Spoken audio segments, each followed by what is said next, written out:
Alright people, so welcome to Jumbo IS and welcome to our lecture series on current affairs. Now today we are going to cover international relations related current affairs. So all the important news items with respect to international relations in the past week, yes, 1 week's current affairs related to international relations shall be covered in today's lecture. Now I say this every time, I will say it again, that please make this lecture series a part of your daily routine because you see habits differentiate who is going to be successful in this exam and who is going to fail this exam. It's your habits, and it's a good habit to develop if you spend around 45 minutes to current affairs. Okay, so make this lecture series a part of your daily routine. 30 minutes of watching the lecture and 15 minutes of revising it from the notes. Please do not forget the revision from the notes. It's very important to consolidate these current affairs in your memory. Okay, now we have got this out of the way. Let's straight away dive into the lecture. Let's begin. Okay. So current affairs, international relations, June, part 3. Since we are covering weekly current affairs and you know 1 month has 4 weeks.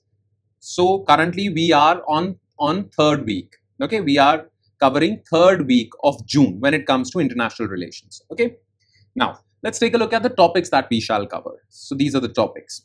Number 1, we shall cover the G7 summit again because there were certain agreements and there were certain statements, press conferences that were conducted by the world leaders in this summit. So we'll talk about this. Okay. Then we'll talk about the BRICS Agricultural Ministers Summit that happened in Indore. And the result of that summit was the Indore Agricultural Pact. Okay, Indore Declaration, so to say. So we'll talk about the Indore Declaration.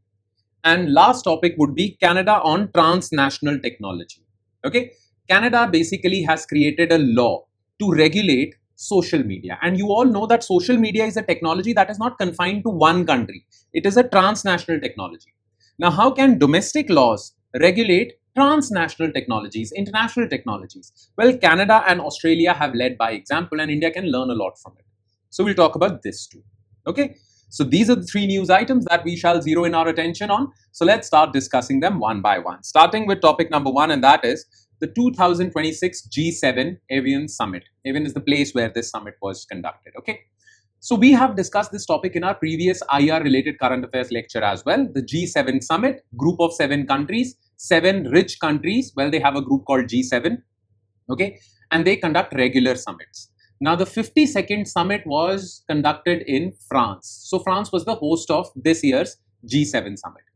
And basically, France decided to not only invite G7 members, but all the other major stakeholder countries of the world, which includes India.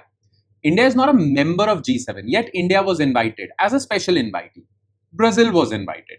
So important countries of the world were also invited in this G7 summit, which is the exclusive group of 7 countries. All other countries were also invited. Okay. Now, what is important for us? First of all, we need to know who are the members of this organization called G7. Okay. And then we need to know what was decided in this summit, what was important in this summit. Okay. And how this summit was significant for India. Because, well, we are preparing for Indian civil services. So we should look at international relations from an Indian lens. So we'll do that as well. Okay. So let's begin. So 2026 G7 Évian Summit. Well, the 52nd summit took place in France. France was the president this time, setting a precedent, having previously hosted 29th G8 summit. Okay. Yes, you should remember this. Well, it is called G7 today. Well, few years back, it was called G8 because there was Russia also. But Russia was evicted from this group in 2014. Okay, so then it became G7. So France had already hosted this summit, G8 summit, in that same place previously. Okay, now what was the significant part of this summit? Okay, the significant part was that the French President Emmanuel Macron decided to invite other countries as well, other powerful countries as well. Okay, to reshape standard multilateral dialogue and foster wider global alignment, not just among these 7 countries, but other countries like India, Brazil, Egypt, Kenya, South Korea. Basically, French President Emmanuel Macron said that no significant decision on the international sphere, in the international arena, can be taken without consulting these important stakeholders. Okay, that is why he decided to invite them.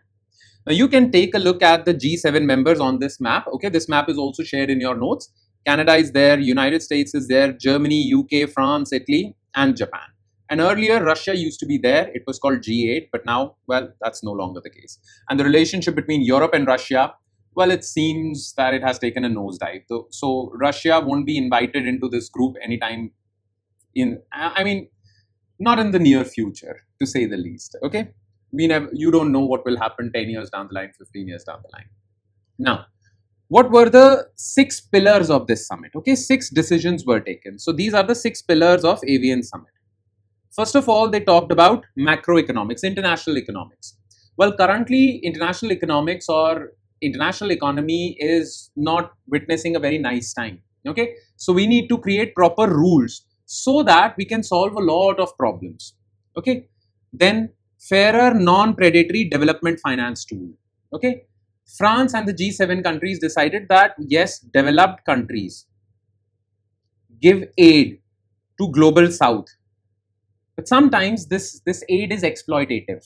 You basically trap these global south countries into debt traps. You need to stop that. Then we need to ensure that critical minerals are available to all. Currently, China has a near monopoly over critical minerals. Critical minerals are required by everyone. So we need to ensure that there is good supply for everyone. Then digital safety, safeguarding children from online traps. Okay, rules for that. Then maritime security. The crisis in Strait of Hormuz, South China, and many other parts of the world have revealed that we need to keep international waters free and safe. Okay. And global health drive. Basically, they have taken a very good decision on cancer, data sharing on cancer, because we need to eradicate this disease. So these were the 6 things or 6 pillars, 6 outcomes of this summit. Okay. Now, this is not that important for us. Okay. Just give a brief reading. These 6 pillars are explained in your notes in proper detail. So just give a brief reading. You'll understand them.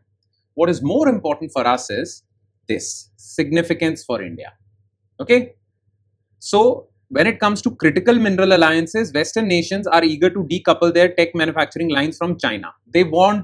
Currently China has a chokehold.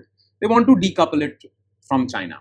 India can use that to create mineral security partnership so that India also has access to critical minerals, which are crucial for its development. Then development finance. Well, global South nations are seeking non-coercive infrastructure funding. Okay. They are saying that China gives you aid, China is predatory. China traps you in debt traps. Choose aid from us, take aid from us. And India serves as a vital bridge because India is basically trying to project itself as the voice of global South. That is why India was invited. Okay. Basically, India will act as a messenger for these developed countries. Okay. Then digital public infrastructure, like India has UPI and all. These are digital public infrastructure examples.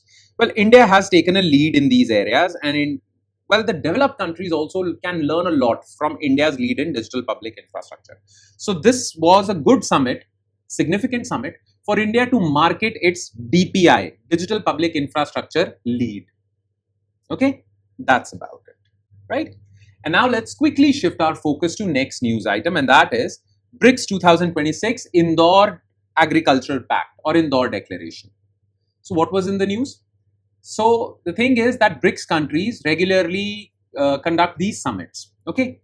Well, this time around in the month of June, they conducted Agricultural Ministers Summit. So all the agricultural ministers from all BRICS countries gathered in India. India was the host for this Agricultural Ministers Summit. And the place that was chosen for this summit is the cleanest city of India, and that is Indore. Okay. So why was Indore chosen? This is also important. Okay. Plus, well, a lot of important declarations, agreements took place in this summit with respect to agriculture. Okay. And all these decisions were clubbed together into this one single document called Indore Declaration. You need to be familiar with Indore Declaration. Okay. So let's talk about this Indore Declaration. So BRICS 2026 Indore Agriculture Pact. 16th BRICS Agricultural Ministers meeting was held in Indore, Madhya Pradesh, widely recognized as India's cleanest city under India's 2026 BRICS chairmanship. In the year of 2026, India has been given the chairmanship of BRICS. You should know this, that BRICS has this method of rotating presidency. Next year, someone else would be the president of BRICS. Nonetheless, so these were the things that were decided. Why agriculture needs cooperation? Okay. confronted by extreme weather anomalies driven by El Nino, supply chain problems, geopolitical conflicts, and because of this Iran war, fertilizers have become expensive, rising input costs. The expanded BRICS bloc, now including newer states, Egypt, Ethiopia, UAE, moved to construct a unified agricultural defense framework. You see, what is BRICS? It is an acronym for 5 countries: Brazil, Russia, India, China, South Africa. But a few years back, 5 more countries were invited, 5 or 6 more countries were invited, and today BRICS is an expanded bloc. It now includes Egypt, Ethiopia, Iran, Saudi Arabia, UAE, Indonesia. Now, all these countries came together to come out with an agricultural pact. Okay, agricultural pact is important because agriculture is facing these threats. And this pact is called Indore Declaration. Now, it is important for you to know all the members of BRICS. So here is a map. Okay, yellow are the countries which were the original members of BRICS. Okay, and then new countries are shaded with blue. Okay, this map is also shared in your notes. Now, what is Indore Declaration? Let's quickly talk about this. So there are 4 pillars of Indore Declaration. Pillar number 1 is inclusive-led food security. That food security cannot be achieved without empowering farmers, especially small farmers, women and youth. Hence, it is called inclusive, okay, because it takes care of small farmers as well. Then agroecology and regenerative infrastructure network. Agroecology means sustainable agriculture, agriculture that doesn't harm ecology. So under this network, well, this was created, BRICS network of centers of excellence on agroecology and regenerative agriculture. So all the research centers in the BRICS countries, in different BRICS countries, all research centers that research on organic farming that helps ecology, regenerative farming. Well, their network was created. Then third pillar was related to how digital public infrastructure can be used to benefit agriculture. Basically, it was an agreement on digital agriculture. And India already has a digital public infrastructure with respect to agriculture that is called AgriStack. So India was showcasing that as well. And many countries can learn from it. And then Seed Sovereignty and Traditional Knowledge Forum, a targeted forum to ensure conservation, storage and cross-border availability of traditional climate-smart seeds. Seeds that do not impact the environment, do not cause climate change. So it was there. I mean, this was also there. Then, well, the Indore Declaration also talked about laboratory to land expansion. Well, they took certain steps to make sure that all these research institutes don't do just research. Their research should be applied research as well. I mean, they should show that their research has applications on the field as well. Hence, laboratory to land expansion. So they have taken certain steps with respect to that, knowledge to action hub and all that. It's very easy to understand. So just take a look. Clear? So BRICS agrarian paradigm. This table is very important. Okay, this table alone can explain what Indore Declaration was all about. Okay, so do take a look at this table. So it says that, well, technology flow. Well, Indore Declaration says that all the technologies that can help agriculture shall be shared between BRICS countries. Input philosophy, focus on agroecology, organic farming, financial support, alternative project backing through new development bank. You know, BRICS also has a bank.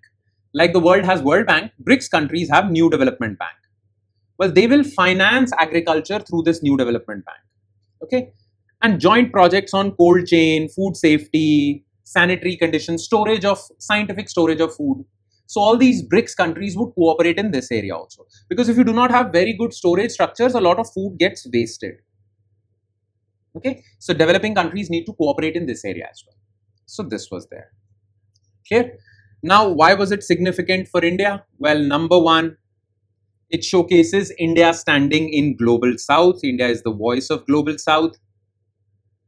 And India's standing in climate and agricultural diplomacy of the world. So it's important in that regard as well. Okay. And now let's move on to last news item of the day, which is very important, and that is Canada on transnational technology. So basically, Canada came out with a law banning use of social media for kids under the age of 16. Okay. Well, this is done by Canada, and this was replicated in Australia as well. Australia also followed it up with a similar law. Now, many countries are banning usage of certain technologies for children. Now, these certain technologies are not their domestic technologies. These certain technologies are global technologies, right? It's very difficult for one country to regulate a technology that is being used in all countries. But Canada managed to do so. Australia managed to do so. And therefore, if India also wants to protect its children, India can learn a lot from it. But this is not why we are covering this topic. Well, we are covering this topic because this domestic regulation of international technology has a lot of, or it will definitely impact international relations. Okay, how are transnational technologies being governed and how are countries responding to it? So it's an IR topic, not a science and technology topic. So let's talk about this. Okay, so Canada on traditional technology. So yeah, Canada introduction of bill, its bill is called C-34 Safe Social Media Act, which banned children under 16 from maintaining social media accounts. The policy move follows similar structural actions taken by Australia, Turkey, signaling a transition from localized digital trade agreements to strict, non-negotiable digital boundaries. Countries are erecting digital boundaries. This means that internet functions in Australia in a different way than it functions in India. So countries will have different internets or at least different social medias, right? In India, you will have a 15-year-old Instagram user, but in Australia, you won't find that person. So we have different rules and regulations for a technology that is global. Now, this is new. Okay, so internet went through this phase. So this is transcontinental digital shift. So the digital world went through these three phases. This is very important for your mains answers. Okay. So the initial phase of social media was free flow era, free flow of information, minimum state intervention, borderless tech operations, then data localization. Then you started seeing some curbs on this free flow. Okay. Well, what was data localization? All these big internet companies store data, customers' data, consumers' data, data of you and me, right? Now, certain countries made it mandatory that their citizens' data should be stored in their country only. So all these companies are American, right? If they are gathering Indians' data, they would store that data in USA. But if India makes it mandatory, no. India's data or Indians' data shall be stored in data centers in India. That is data localization. Countries started doing that because they were afraid that these big tech companies would manipulate the data of their own citizens. And now we have entered phase 3, where you have created gates, structural gating, hard age gates, mandated AI watermarks, platform bans. Okay. Now your legal structure is like a gatekeeper on these social media platforms. So earlier it was free flow, then data storage, and now in our country, Instagram will work differently. Countries are creating their own versions. Okay. This is something new. So what have Australia and Canada done? Following Australia's enforcement of an under 16 social media ban, Canada also followed suit. Plus, they have also done something on AI also. Instead of penalizing individual users, this transcontinental alliance shifts the legal and financial burden entirely on tech conglomerates. So if a 15-year-old user is found on Instagram, they would not penalize the 15-year-old user or their parents or his or her parents. They would penalize Facebook or Google. Okay. Tech companies face massive penalties, up to 5% of gross global revenue for compliance failures. If they fail to comply, well, they would be fined heavily. Clear? Now, they have done something on AI also. This shift marks the first time that bilateral tech diplomacy has actively targeted AI. What have they done? Because of AI, there are so many deep fake videos. Chatbots operating across transcontinental jurisdiction must implement real-time reporting thresholds for prompts indicating intent to self-harm. So there are these AI companies which are not in Canada, right? They are across the border. Yes, even countries operating outside Canada are mandated to report if any person has given a command to ChatGPT how to commit suicide. These are dangerous self-harm causing prompts. they have to report immediately to Canadian authorities. This has been made mandatory. End of anonymous synthetic media. Now all deepfake videos will have a watermark so that people can differentiate this is an AI generated video.